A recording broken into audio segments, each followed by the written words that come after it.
लेकिन दुनिया का सबसे बड़ा ध्यान केंद्र कौन सा है और दुनिया का सबसे बड़ा ध्यान कौन सा है, उस पर आज तक किसी का ध्यान नहीं गया। ईश्वर ने कहा बेटा ये जो तुम्हारा टॉयलेट है ये दुनिया का सबसे बड़ा मेडिटेशन सेंटर है। तो हमारे लिए एक ही प्राणायाम काम का है और वो प्राणायाम है कपालभाति। इस कपालभाति को आप टॉयलेट में बैठ के ट्राई कीजिएगा, ये करके 9 बार कर लेना। कपालभाति रोज हो जाएगा और बाउल क्लियर हो जाएगा। पूरे इंडिया की एक कैलकुलेशन है कि प्रतिदिन हम लोग 4 से 5 हजार करोड़ रुपए रोज की चाय पी जाते हैं पूरे भारत में। सड़कें बनाने के लिए पैसे नहीं है, पावर प्लांट लगाने के लिए उधार ले रहे हैं, इंफ्रास्ट्रक्चर के लिए उधार ले रहे हैं। अभी आप लोगों से बात करो कि आप देश के लिए क्या कर सकते हो, देश के लिए हम जान दे दें। अरे भैया तेरे जान की जरूरत नहीं है, आप तो चाय पीना बंद कर दे। 30, 40, 50 रुपए रोज की चाय पी जाता है। 20 रुपया देश को दे देना, 30 रुपए तेरे पास रख लेना। भारत के 60% लोग कर लें तो 3000 करोड़ रुपया रोज आ जाए, यूं इकोनॉमी स्ट्रेंथन हो जाए। और चाय नहीं छूटती था, अभी तो तू जान छोड़ रहा था। तो चाय नहीं पिए तो क्या पिए? तो चाय का अल्टरनेटिव है तांबे के लोटे का पानी। एक तांबे का लोटा लो, रात भर उसमें पानी भरो, उसको लकड़ी के पटिए पे रखो। ये नहीं कहीं आपने जमीन पे रख दिया या लोहे की टेबल पे रख दिया, तो रात भर में जो इलेक्ट्रिकल चार्जिंग होगा वो शॉर्ट सर्किट होकर नीचे चला जाएगा। फिर हमारे शहरों में एक समस्या आती है, नलों में जो पानी आता है वो क्लोरीनेटेड होता है। और आप लोगों ने देखा होगा, जिनने तांबे के बर्तनों का उपयोग किया होगा, बर्तन अंदर से काले हो जाते हैं। ये क्यूप्रस क्लोराइड बनता है और ये जहरीला होता है। फिर लोग मितली आती बंद कर देते हैं। तो इस पानी को 24 घंटे मिट्टी के घड़े में भरो, दूसरे दिन तांबे के लोटे में भरो, तीसरे दिन मॉर्निंग में आपको भी कुचालक पर बैठकर पानी हमेशा बैठ के पीना है, गर्म दूध हमेशा खड़े रह के पीना है। अगर इतना कर लो तो आजीवन जोड़ों का दर्द नहीं होगा। फिर हम उल्टा करते हैं, एक ही ग्लास पानी बासी मुंह चबा चबा के पीना है। आप कलकत्ता चले जाओ, वहां बोलते जल खोबे, जल को खाइए और खाने को पीजिए। पानी की आदत ही होना चाहिए कि जब भी पानी मुंह में रहे, पानी मुंह में खूब चले। जितनी ज्यादा पानी में लार मिक्स होगी, पानी अमृत हो जाएगा। अब ये जो गटगट करके पानी पी जाते हो, ये जहर हो जाता है। एक मिसकंसेप्ट चला, खूब पानी पियो, खूब पानी पियो, खूब पानी पियो। वर्ल्ड की सारी डायलिसिस मशीनें बुक हो गई। मेरे को 1 लीटर पानी 3 दिन चलता है। मैं कहता हूं मूर्खों, पानी उस आदमी ने ज्यादा पीना चाहिए जिसका पसीना बहुत निकल रहा हो।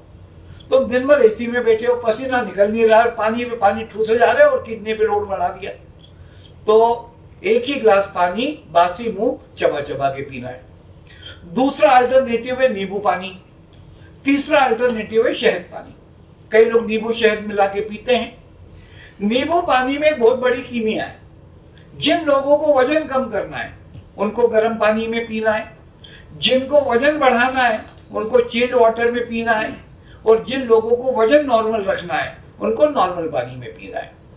शहद के साथ एक प्रिकॉशन है, कभी भी हल्के से गर्म पानी में शहद को ना मिलाएं। गर्म पानी और शहद जहरीला कॉम्बिनेशन होता है। तीसरा अल्टरनेटिव है दूध। दूध के साथ एक समस्या है, जिन लोगों की उम्र 35 से ज्यादा है उनके लिए दूध एडवाइजेबल नहीं है। आप लोग जितना दूध पीना चाहो उतना रात को जमा लो तो सुबह दही बन जाएगा। कहाँ जमाओ? एक एक्सपेरिमेंट करें, आपके घर में 1 कटोरी दही मिट्टी के कुल्हड़ में जमाएं और 1 कटोरी दही क्रॉकरी या स्टील के बाउल में जमाएं। सुबह उठ के दोनों को टेस्ट करें। मिट्टी के कुल्हड़ का दही मीठा होगा, गाढ़ा होगा, और स्टील की कटोरी का दही खट्टा होगा, पतला होगा। तो दही is a complete food till 6 o'clock। 6 बजे तक दही अमृत है, सूर्यास्त के बाद दही जहर है। तो रात्रि में दही का सेवन ना करें। चाय हो गई, दाढ़ी बन गई, क्या करते हो फिर इसके बाद हम लोग? बताएं?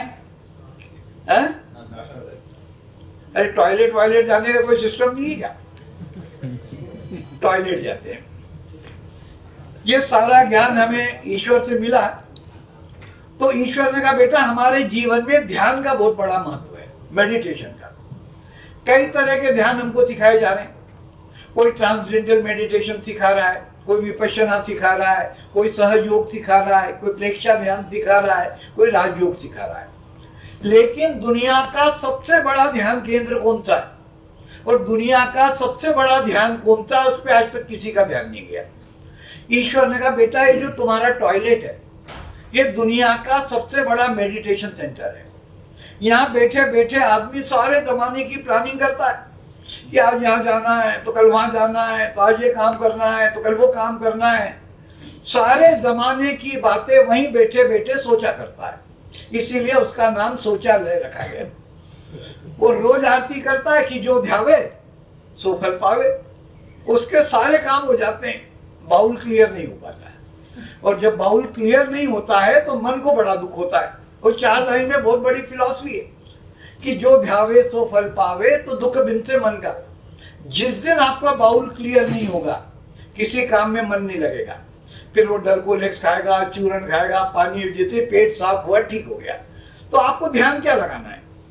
ईश्वर ने कहा बेटा मैंने गीता में लिख रखा है कि जो स्त्री या पुरुष इंद्रियों को मन के द्वारा संचालित करेगा वो दुनिया का सर्वश्रेष्ठ स्त्री या पुरुष होगा। आप इंद्रियों को संचालित नहीं कर सकते, इंद्रियों का राजा है मन। वहां बैठ के फिर ऑटो सजेशन करें कि मेरा पेट साफ हो जाए, मेरा पेट साफ हो जाए, मेरा पेट साफ हो जाए, 9 बार आज्ञा दे दें। आपका पेट इतना बढ़िया साफ हो जाएगा, और जब पेट साफ होगा तो दुख बिन से मन का। तो फिर क्या होगा कि सुख संपत्ति घर आवे और कष्ट मिटे तन का। बाउल क्लियर है, किसी तरह की बीमारी नहीं होगी। देखिए हम लोग कर्म योगी हैं। मैं बता रहा था कि कर मतलब हाथ और म मतलब मन। करों के द्वारा मन को लगाकर किया गया कार्य ये सच्ची पूजा है। एक स्त्री है, खाना बनाती है, कर लगा के आटे को लेती है, मन लगा के गूंथती है, रोटी बेलती है, तवे पे डाल देती है। कितने बड़ी ध्यानी है। ये कैमरा लगा के बैठे हैं, मन लगा के शूट कर रहे हैं, तब इनका टेलीकास्ट होगा। एक जवान कर लगा के बंदूक उठाता है, मन लगा के निशाना लगाता है। एक किसान कर लगा के आप मतलब कलम लिखते हो तब न्यूज छपती है। तो हम लोग कर्म योगी हैं। तो हमारे लिए एक ही प्राणायाम काम का है, और वो प्राणायाम है कपालभाति। इस कपालभाति को आप टॉयलेट में बैठ के ट्राई कीजिएगा। ये करके 9 बार कर लेना। कपालभाति रोज हो जाएगा और बाउल क्लियर हो जाएगा। प्रैक्टिकल सॉल्यूशन है, करके देखिएगा। मल विसर्जन हो गया, इसके बाद क्या करते हो? मतलब प्रभु नहाने जाते हैं, नहाने में भी अपना पैर के तलवे को रगड़ना है, और तलवे पे ज्यादा ध्यान, चेहरे पे लोग ज्यादा लगे, तलवे को भूल गए। बगैर साबुन के कैसे नहाए? जिस दिन साबुन से नहाओगे उस दिन पसीना बदबू देगा, फिर डीओ लगाना पड़ेगा। जिस दिन हमारे फार्मूले से नहाओगे पसीना खुशबू देगा। सिंपल है। एक कटोरी में दूध और बेसन, थोड़ी सी हल्दी, सरसों का तेल और नींबू का रस, ये 5 चीज का उपटन बना लो। ये उपटन कौन यूज करता है? जब शादी होती है तो दूल्हे को लगाया जाता है। तो रोज दूल्हे बनने में आपको कौन मना कर रहा है? आप लगाओ।